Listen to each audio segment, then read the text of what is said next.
Yeah, in the year 2020, we did some little exercise for Sierra Leone, looking at their rice self-sufficiency. At that time, you were about 48. Now you are, I think, close to between 50 and 75. I think about 50 something here. We are somewhere here.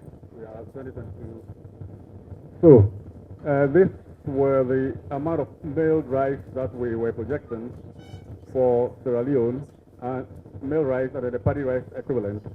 And if Sierra Leone should reach self-sufficiency, the yield should increase systematically up to about 3.22 or beyond.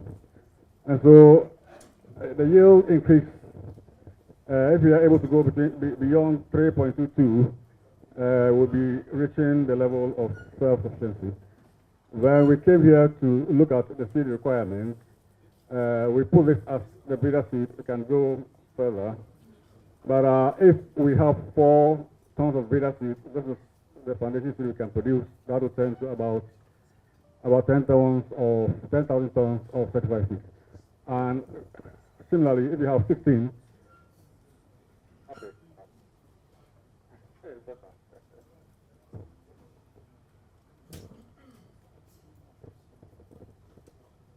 yeah, similarly, if we want to reach, assuming we are covering the entire land area, which is about 800,000 hectares by certified seed, this is the scenario. You need to get 16 tons of breeder seed to produce 800 tons of foundation seed to get about 40,000 tons of certified seed. But you can use this to guide you. I mean, depending on how much land you want to cover. If you want to cover a quarter of it, I mean, all this becomes quarter of we divide by 4 and get quarter. So this can guide, and I'm very happy we are going to, develop the roadmap, and this is in line also with the roadmap that we are going to also develop. Next, please. And at one, we use this model. There was seed deployment. We had hubs all over the continent, and seeds were deployed. Breeder seeds were in short supply, as we all know. The early generation seed is a limitation, and there was a study that was done by the Gates Foundation some years ago, which shows that the early generation seed was a rare problem. So we had hubs that were deploying breeder seed, and we were able to deploy breeder seeds to these countries that you can see, about 15, 16 countries. And it's also combined with the innovation platform where we do training, and then the women processors had access to processing facilities, the mini gem, parboiler. And then the threshing, was also a problem. So Africa Rice has a model, threshing model, the acid thresher, that is also deployed on the innovation platform. Then, of course, good agricultural practices also was also promoted. So we were able to deploy seed, and we estimated that about 1,900 2 tons of foundation seed was produced in total. And our estimation from these countries show that at least about the 15 countries, the total production of certified seed was about 25,000 tons for a period of about 2 years. So this model that we use, later on I'll come to a country level in Senegal, a model that is also Africa Rice has about 200 materials in terms of genetic materials and then varieties, advanced materials. And the yields are quite good. These are not hybrids. The hybrid yields between also 10 to about 14 tons. But this is the inbred lines. The varieties we grow in rice, they are inbred. The normal varieties are inbred. Unlike maize that is open pollinated. So you can see the yields are not too bad. This is sub-1. Sub-1, we have brought some to Sierra Leone. It's iron toxicity tolerant, which is good. And Sierra Leone also has like a fork with upland. Then the Orioles, then the history. The history is grown a lot in Senegal also, and the yield is good, although it's just a normal variety, inbred variety. Then the Sahel variety, and then Areca. So you can see how the adaptation is captured here, and their cycles. These are some examples During TAAT 1, we deployed a lot of them, some for the Sahel zone, some for the coastal forest zone, and some for the middle part or central part of Africa. We use this model to deploy the seeds. Going into PPP arrangements, we're able to form a consortium of seed enterprises and millers. We did competitive bidding, competitive calls, and we got about 40 people selected who went into foundation and certified seed based on their capacity to do that. So about 40 enterprises in these 15 to 16 countries were multiplying the seed into foundation and certified seed. And of course, the policy enablers or enabling was very important. The policy framework, the regulatory framework was very important in making sure that quality seed goes to the farmer. So from here, you get the breeder seed, foundation, certified seed, and then the policy environment was very important. Of course, we also did some demonstrations of the hybrids. And I must say that one of the hybrids was released in Senegal, history 009. And it yields about 10 tons per hectare. But we are entering into private partnership. Looking at models that can be used to upscale the hybrids. I'm showing this picture to know, especially for the private sector, that if you are going to rice seed production, this is how it will be judged. This is the ECOWAS requirements, in terms of standards.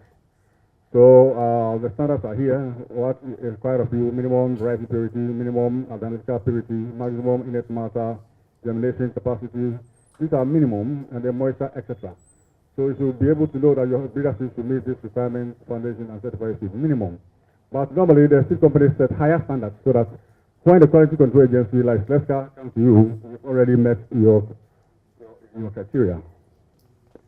In terms of seed regulation, these are the key pillars of seed regulation. You should have your national seed law intact, national variety catalog, the national seed. This is the governing body. It's essential. If you don't have it, the seed industry will not function. And then the technical regulations. There are technical regulations for one, quality control and certification. We have for phytosanitary, that is for cross-border trade. And also we have another technical regulation for variety registration and release. Then, of course, the capacity needed is human capacity resources, materials and infrastructural resources, financial resources. And I must say that in the regulation, there is 6 sector support fund, which is here.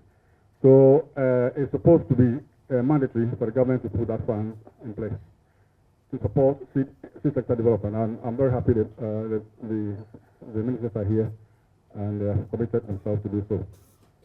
I know that your regulations have already been gazetted. And so the main things that are needed in the regulation are variety registration and release, quality control certification, and phytosanitary certification. These are the 3 things that are required. They all have procedure manuals. That shows you a systematic way of going about them in terms of realizing what they stand for. We want to go to variety registration and release their procedures. Quality control. The procedure documents are there. Procedure, let's call it procedure manual. Right. They are all there to guide the quality control and certification agency to do it and do it very well and do it properly. In terms of building capacity, what we can bring on board is there is also a manual for the coordination and oversight. That's the National Seed Committee that Dr. Chakanda was talking about, or in Nigeria they call it National Seed Council. In other places, National Seed Council, but it is a governing board for the seed industry. Then you need to be trained. They need to be trained both SLARI and SLESCA. They can lead the training of the private sector, or they can also be trained by experts in variety testing, release and registration, quality control certification, phytosanitary certification. Then, of course, the systematic way of producing the breeder seed, that is foundation certified seed, including variety maintenance. Then, in terms of seed quality control certification, the field inspection, the processing inspection, storage inspection, and market inspections, there are procedures for them. Then, of course, training in sampling, laboratory analysis, testing, and labeling. Then also support that can be given is in identification and procurement and installation of appropriate equipment, processing and laboratory. And then we have a CGI, like a CGR like Africa Rice, which is expert in rice, that can always also support. So the CGR are there to support the countries. And I must say that we should take advantage of the enormous capacity that the CGR has in terms of germplasm, in terms of any assistance that is needed. Then the business environment is very important. But if it doesn't go with very good business models, it will be difficult for seed to be used.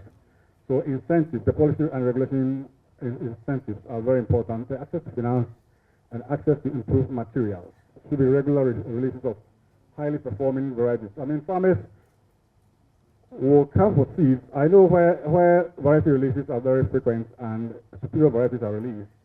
Whenever they are released, the farmers jump for the new materials. But if you don't have anything very spectacular to give them, then they are adamant. They don't come in for it. So variety releases and other things have got systematic procedures that need to be followed to make sure that the farmers really will come in for the new releases. How do you have old varieties that they know and they are used to it and they are fed up with it? They also not buy it in the market.